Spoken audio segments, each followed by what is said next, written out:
I would now like to introduce Hili Shapiro for the third and final panel. This panel is going to be discussing outreach programs, STEM, I should say, initiatives, and how to actually kickstart your programs. Hili, over to you.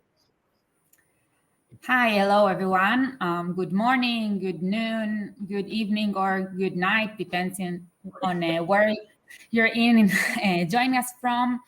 I'm Hili Shapiro. I'm a former educational volunteer manager at SpaceIL. I'm glad to be here tonight with you and host this panel. As Kovi said, STEM initiative kickstarting your outreach programs.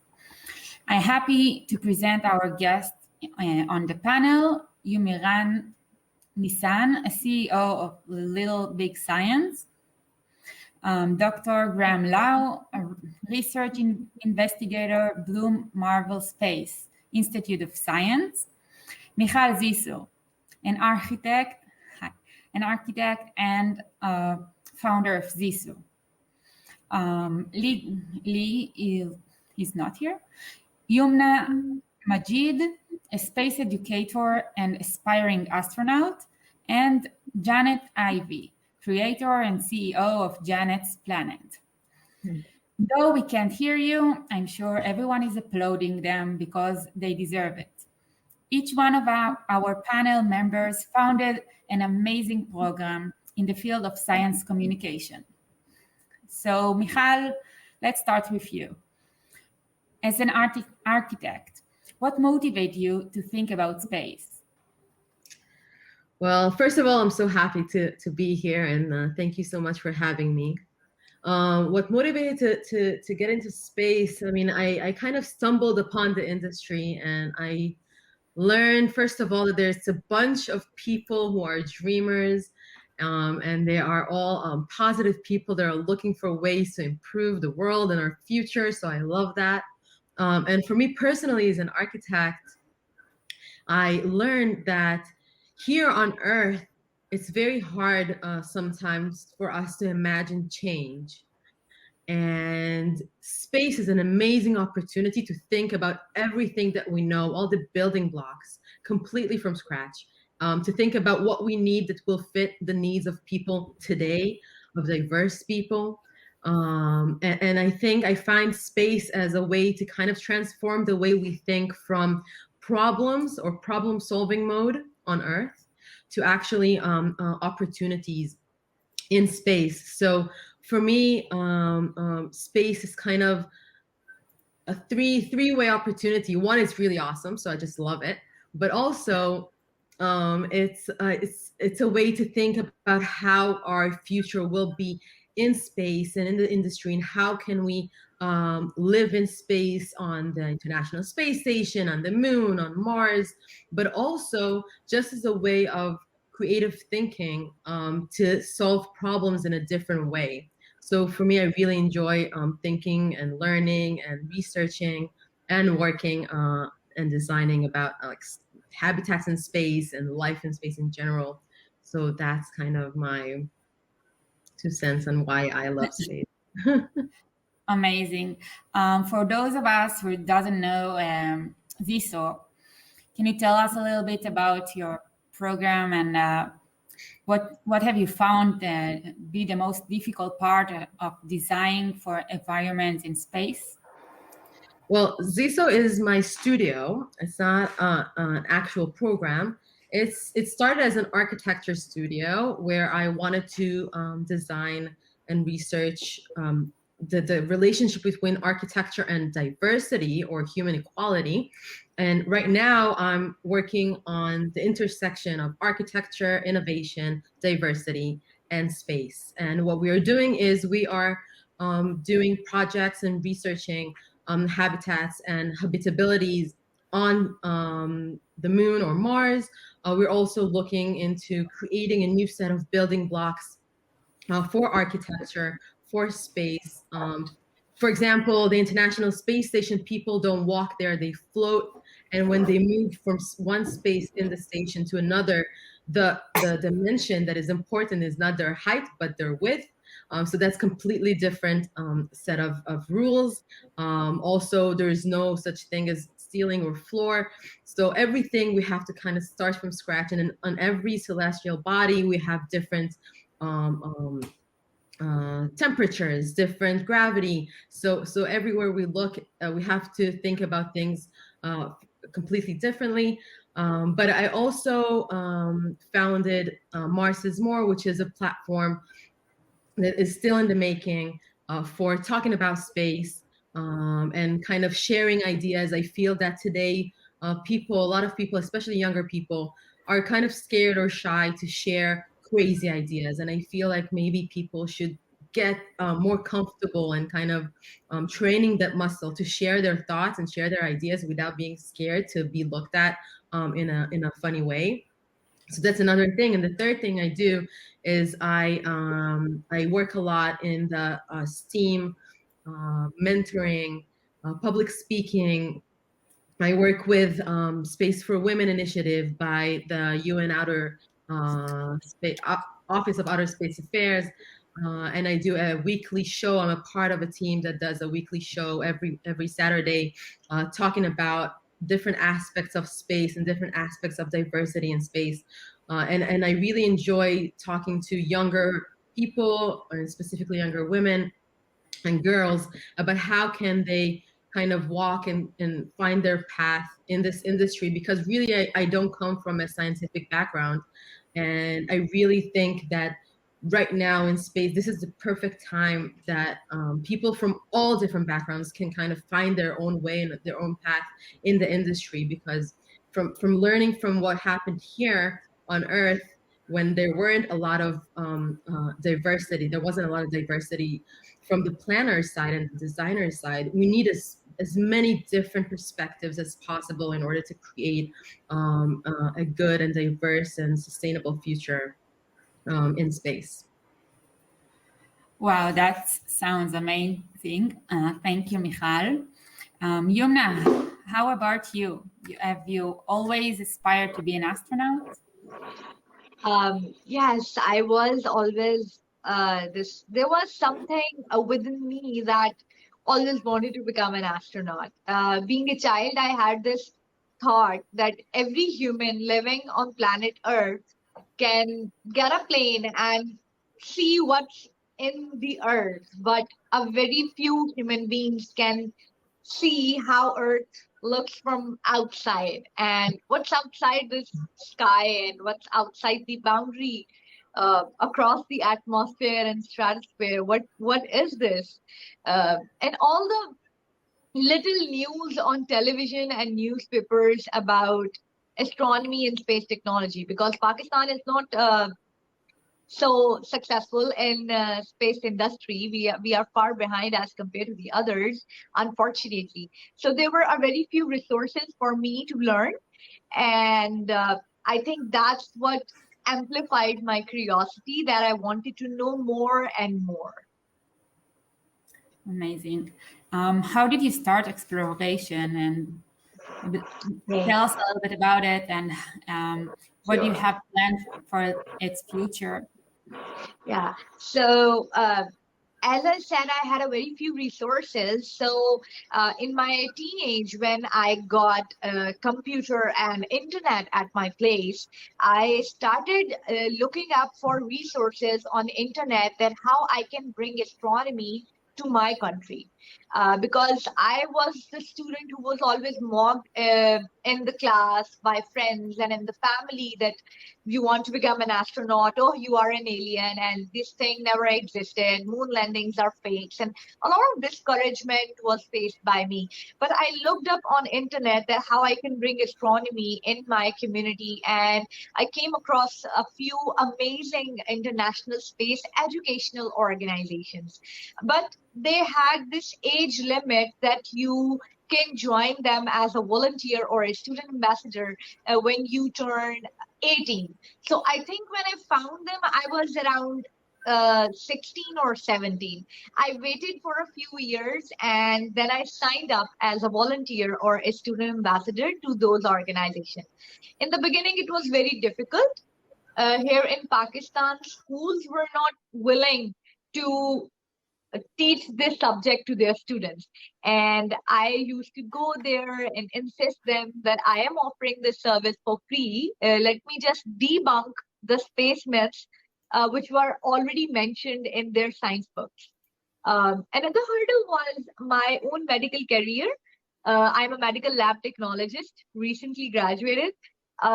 So over here, medical is considered a prestigious profession, a medical sciences. So schools used to claim that you yourself are a medical student, but you want to teach astronomy, which has no, you can say, no career in Pakistan.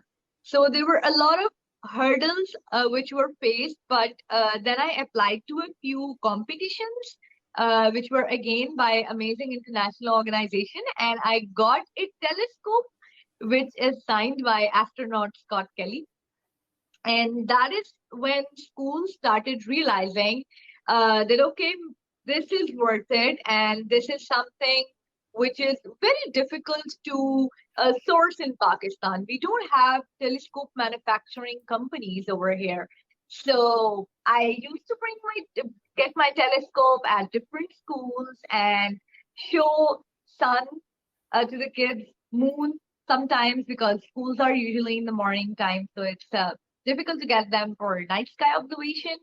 But yeah, that's how I started.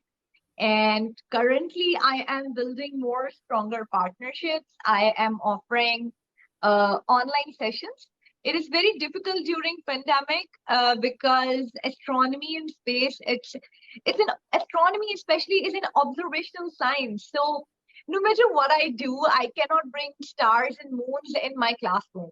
So I always use art spectre, but on online sessions, it's very difficult for me. So I'm trying to make it more attractive and engaging for students by inviting some astronauts or some NASA employees or some people who are actually working in space sector, just like you guys. So that's very special for kids over here in Pakistan again, because this is not easily available for Pakistani kids.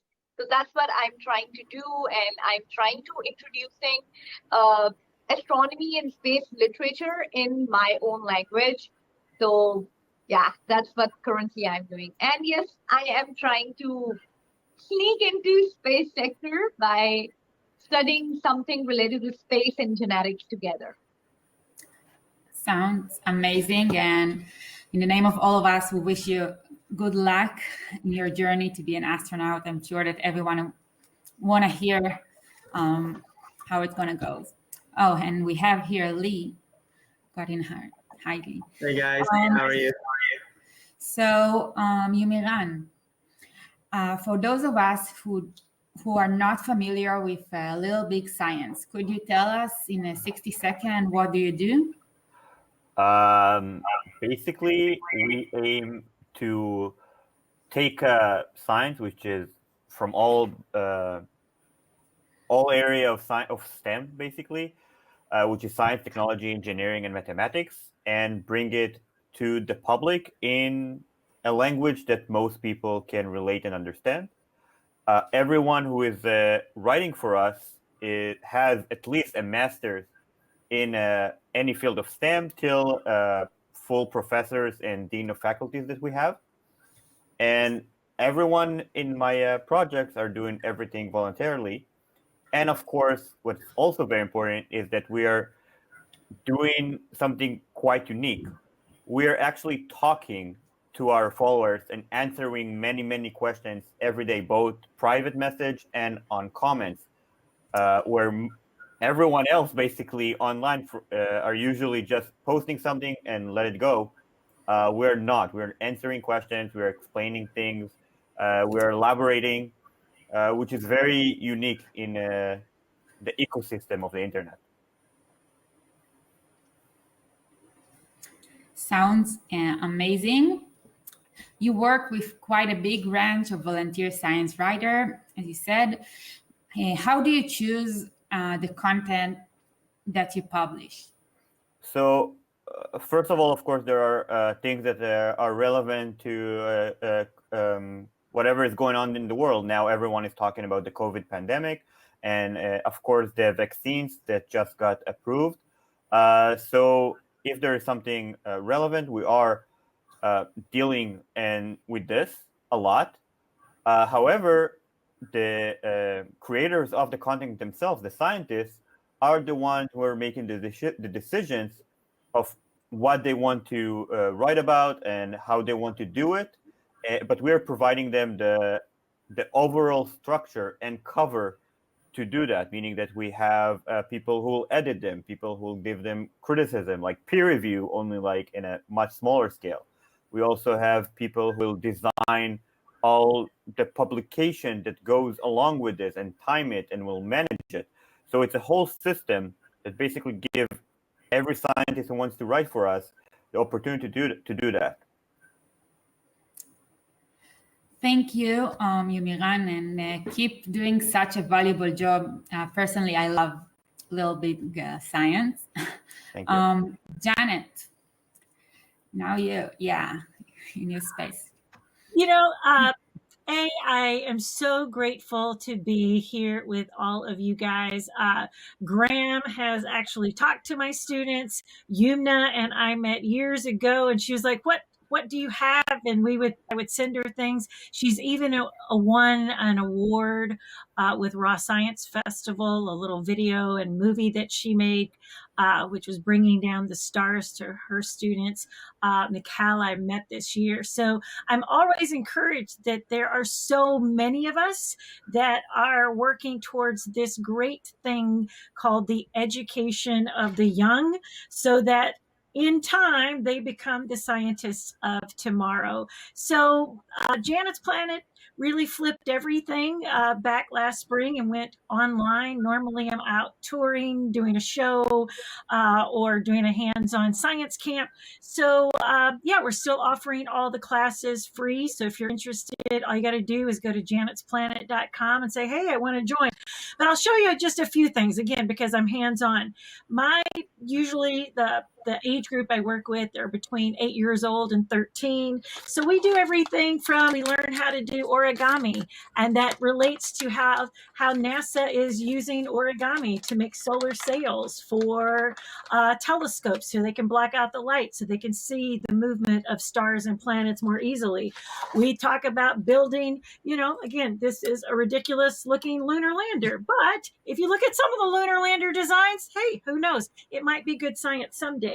And while it may look just like a crafting project to some, learning the basics of how things work starts here. Everything from even making a straw rocket like that. Again, it gets kids excited, like, how'd you do that? Because at the younger age, sometimes science looks a lot like magic, and you're like, no, it is for real. So my passion and heart for a long time has just been, let's put some things. And here in the pandemic, we have done everything. It's like, you don't need any fancy materials. Hey, everybody should have a paper towel roll or a toilet paper towel roll. What do you got? What can we build out of this, some cups and stuff? And I guess just to conclude, because you guys have fantastic things to share. Lee, I met this year. I'm so impressed with what he's trying to do. Mainly my thing to all my students is, you know what, we have a couple of choices. We can say, oh, I don't know if it matters or touches my life, or we can kind of like build windmills and harness these winds of change, because we're seeing, educationally and evolutionarily, we are on this eve of this great transition. And it's like what I say to the kids all the time: you must first think it, say it, and dream it into being. And there's a shift of mind that's beginning, I think. And there, in a book called The Story of Bee, Daniel Quinn writes, the world will not be changed by old minds and new programs. The world will be changed by new minds and no programs. Now, what do I mean by that? I don't know. I'm an old mind. Like, I'm a certain age. I am looking to these students that I am interacting with every day and going, I don't know, that could work. Maybe it could work. I don't believe that we ever have the power to tell an 8-year-old, a 10-year-old, a 12-year-old, that's like, well, the science on that and what we know now. No, I leave room for, I don't know. It's not proven yet. And as we heard beautiful people speak all throughout this afternoon, We're looking for the facts. We want theories that eventually we can prove as facts, and that's how we advance science. But I want some audacious theories, kiddos. So start dreaming and experiencing that. And I truly have to say, my heart was moved when I heard Donald James, the former education director of NASA, talk about his book and manners, because that's another thing. It's like, this is the generation. These are the kids that it's like go inform the future and the more beautiful, inclusive, equal, and wonderful place that we will eventually habitate on Mars and hopefully even here on Earth. So, always as I'm working with kids, my biggest thing is, get them, and I we've built something and we cheer them on. And then I tell them that, the future is yours to write. You're going to be the ones that sing this song into the heart, turn this dark of night into the guiding light of tomorrow.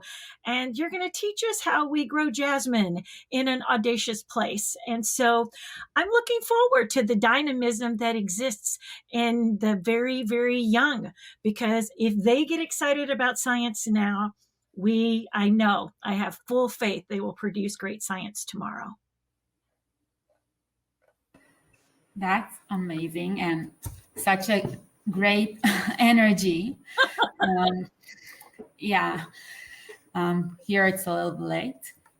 So Lee, that just joined us. We heard your story and the passenger program, and I wanna ask you, what advice do you have to people or kids who want to combine science and arts, or science and film? Now we know that arts, it's a part of the STEAM. Lee? Yeah. Yes.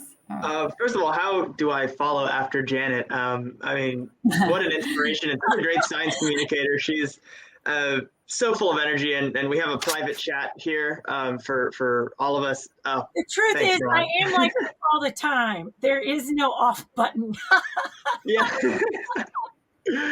Yeah, we're all just, we admire you so much, Janet. And Janet is actually a great supporter of Passage, and we're sending a lot of her stuff to kids in need later this year.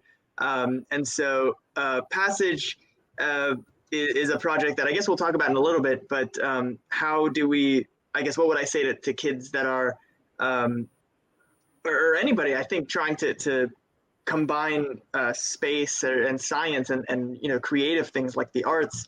And I guess it's just, and something that I think I've learned over the years is do it the way you intend to do it. Don't try and follow a formula. There's, because I've done science shows in the past, and I've done a lot of YouTube stuff, and I've always tried to emulate like a Bill Nye or like a famous TikToker or something. And I think a lot of people kind of struggle to find their identity and their place in science by trying to emulate somebody else. Find what makes you unique. Even, being somebody who's not good at math, who failed calculus 9 times, I'm so proud of that actually now that I say it. And somebody that grew up as a creative and a filmmaker, and recently, only in the past 5 or 6 years, joined into the space and science realm.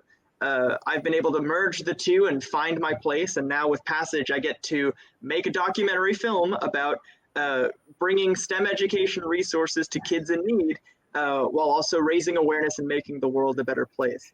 And I think by finding something that you really have a passion for, and it doesn't have to be anything science related. It could be an art. It could be like Kat earlier, who was in a previous panel. She's an artist, and now she's the highest crowd-funded artist in the world, and she makes space art. And so whatever it is that you're interested in, just know there's a place for you in SciComm, and do it your way. The internet is a very intimidating place. There's a lot of us, but we all do things our own way. We do things differently, and just be proud of who you are and pursue it. Amazing advice. Graham. Hi, the last but not the least. What brought you to the world of science and specifically astrobiology? It's a huge question. Yeah. Since I was a child, I've been interested in bigger questions about who and what we are and about our place in the universe. And as a young kid, I loved playing video games and reading comic books and watching things like Star Trek: The Next Generation and Star Wars. Science fiction inspired me to think philosophically and to think scientifically and to ask big questions about what more could be out there. What does it mean to be human? What is consciousness? What is life in the first place? There are so many deep questions that I wanted to be part of. I wanted to explore for myself, but also in the endeavor of science, the human endeavor of using this tool of science to try to figure out more about our place in the cosmos. And admittedly, when I went to college, I wasn't really sure what I was going to study because I was interested in so many different things. And so I started off with biology, and then I also decided to add in chemistry. And so I earned 2 degrees there. And then I was like, well, that's not enough. I need to study astrophysics. And so I spent a few years in astrophysics and then finally earned a PhD in geology. But along that way, while I was exploring that science and learning more about research, more about things like extremophiles and the geology of our world, the biology of life, the planets of our solar system, the stars in our galaxy, all of these things, those big questions started coming back to me. And I really got more and more interested in not only the philosophy of the science, but philosophy in general.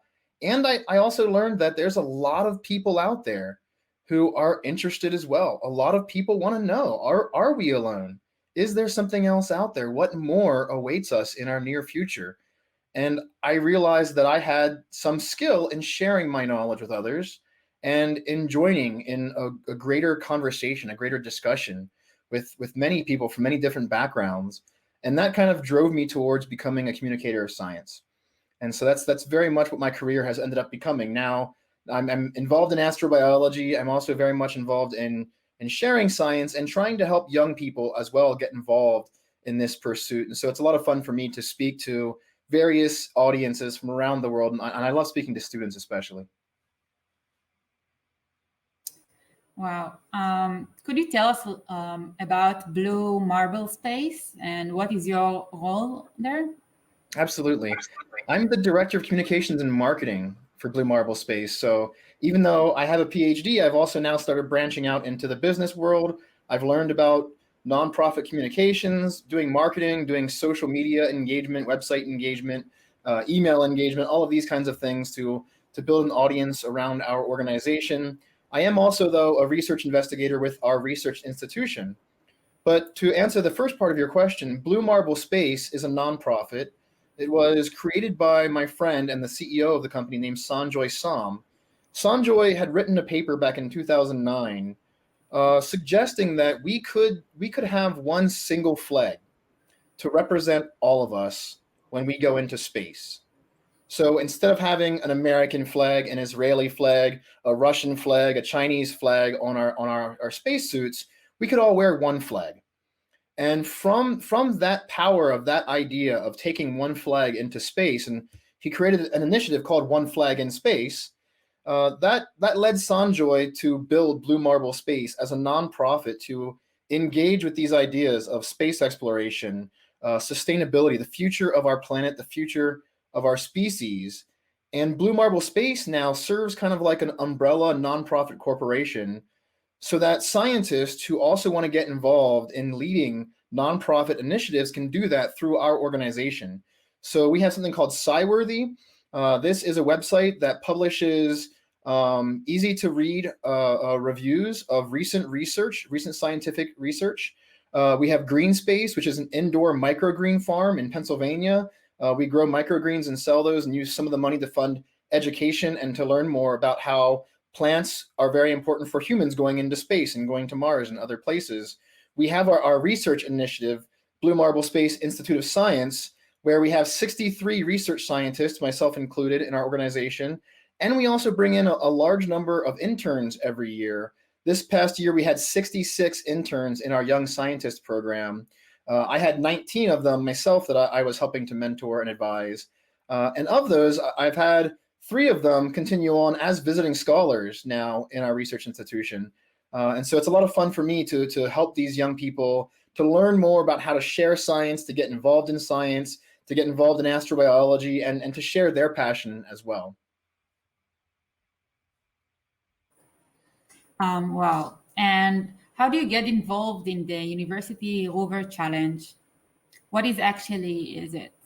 Yeah, the University Rover Challenge is a robotics competition for engineering students primarily, but also science students at the undergraduate university level. Each year we have 100 plus teams from many nations around the world apply to take part in this competition. A lot of them will use it as their capstone or their final undergraduate project. Some of the teams have only 3 people in them, and some of the teams have 50 or more people in them, and it's a very large university project. They will build Mars rovers, actual functional Mars rover robots, and then each year they bring them out to the desert in Utah for the final part of the competition. And I should mention, we do a down selection along the way. We do review their designs and their process and make sure the engineering is sound to justify having them come to Utah for the competition. Of the teams that do come in the end for the competition, over the years, I've seen some incredible engineering and science to complete the challenges we put forth to them. Things like taking tools to an astronaut in the field, using autonomous navigation so the rovers can figure out where they're going on their own, driving the rover up to 1 kilometer away and even out of sight of their communications. We give them a lot of really hard challenges, both science and engineering challenges, to reenact what it's like being on Mars. And some of these young students will likely build the Mars rovers, the Europa landers and Enceladus landers and Titan orbiters and landers of our future. And so it's just great for me as an astrobiologist to be part of this competition each year and to see this happening, to see these young engineers and scientists building these rovers at the undergraduate level that are very competitive and just incredible robots. Wow, sounds interesting challenge, and wish you good luck and thank you so much. This question appeals to everyone. If you could carry out one project with no limitation of budget, time, or resources, what project it would be? Wow, it's like unlimited resources. It's like I would say I would grab all of these people plus some of the others that have spoken today. It's like, all right, guys, Lee, get that plane ready. We're going to make a stop in every place possible and take science there. That's what I would do. I would enlist every good-hearted educator I know. Let's hop on Lee's plane and we would take science to urban places, rural places all over the world, and put science in their hands. I mean, it's like there is something magical, and Yumna mentioned it a while ago. There's something magical when you introduce a kid to an astronaut, somebody that's actually been to space, or you introduce them to an astrobiologist like Graham Lau, or an astronomer like Grant Harkness, or anybody you name, any field, and it's like all of a sudden when somebody sees something, oh, I've never heard of that. That's interesting to me.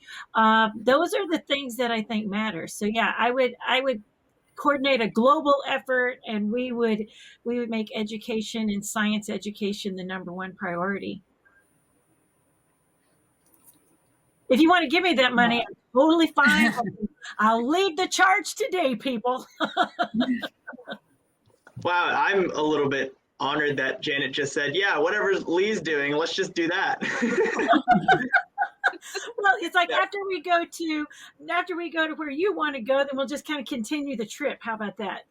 Oh yeah, and honestly, I mean, it's kind of in the works now, and it's kind of just a thought right now, but there is a plan to do a whole thing around the world, maybe stopping by Yumna, and maybe Israel as well. So we'll definitely talk after Passage. Passage is definitely an exciting thing that's happening, and we'll provide a lot of resources for kids to succeed in STEM. But maybe we will do a very low Earth orbit, if you will. So. Yeah, unlimited resources. Yeah, I agree, Janet. If there's anybody that we can pay for it, that would be sick. and even further, it's like, how cool would it be to take a few or a bunch of kids to space? Because I think at that moment when we saw them react to that overview effect, it might really already when you hear an astronaut talk about it, it sort of changes your whole consciousness. Imagine having a kid and kind of like having that through their eyes. I still, again, my favorite people on the planet are between, you know, K through 12, and only because it's like they're not necessarily have been told that it's not possible yet. I tell them again all the time, you know how you predict the future? You go out and create it. So yeah, we would take them to space. We would go and give them science. So yeah, Elon, if you're still on, we'll take your money and we'll do it. I was going to up Janet's and Lee's global efforts and take just everybody into space. I really think that for me personally, whenever I talk to people about space and they really don't understand how I'm even involved because I'm an architect, and after I just tell them a little bit about it, they're all 100% of them, 100% of the time, they're all fascinated about it. So it's really would be amazing to kind of bring space to everyone, first of all, but also to really have people really go to space for an hour, maybe, just to get that overview effect. It's interesting to bring kids there, but it's also maybe very interesting. I would take world leaders, maybe, to see the Earth without any borders. Maybe something will shift. Maybe we'll start thinking as a unit. So I think that many people of all ages can benefit from seeing Earth from space, maybe just for an hour. So that's what I would do. Maybe our friends at Virgin Orbit and Space Perspectives, it's like I see somebody just said, all you got to do is buy 8 billion tickets and everybody gets to go. There we go. Jane, we'll go with you on Space Perspectives or Virgin Orbit, whichever wants to take us first, we'll go and take everybody. That sounds like too much pollution. Like, this idea is just up and down in her big, you know, kind of like oversized balloon. So maybe there wouldn't be so much of a carbon footprint there. You're talking about a lot of rockets. It's a lot of carbon footprint. True. Maybe we just like all head for Mars. Yeah. That's solar powered rockets in the next few. We take all that money, invest it into solar powered rockets, and just I don't know how that would work, but we'll see. Maybe we'll get those EM engines that we were promised a few years ago. Okay. May I thank again to our guests in this panel, Yomiran, Nissan, Dr. Graham Lau, Michal Ziso, Giat, Yumna, Majeed, and Janet Ivey. It was a pleasure to have you here and to learn from your experience and stories. I would like to invite Kovi Rose to say a few closing words. Thank you so much. Everybody. Wow. I don't really have the words to describe how amazing it's been. Firstly, thank you, Hili, and thank you to all the panelists from this panel and from the entire event, and all the speakers and all the science communicators who sent me videos in advance. Thank you all for your really just fascinating insights and sharing your story.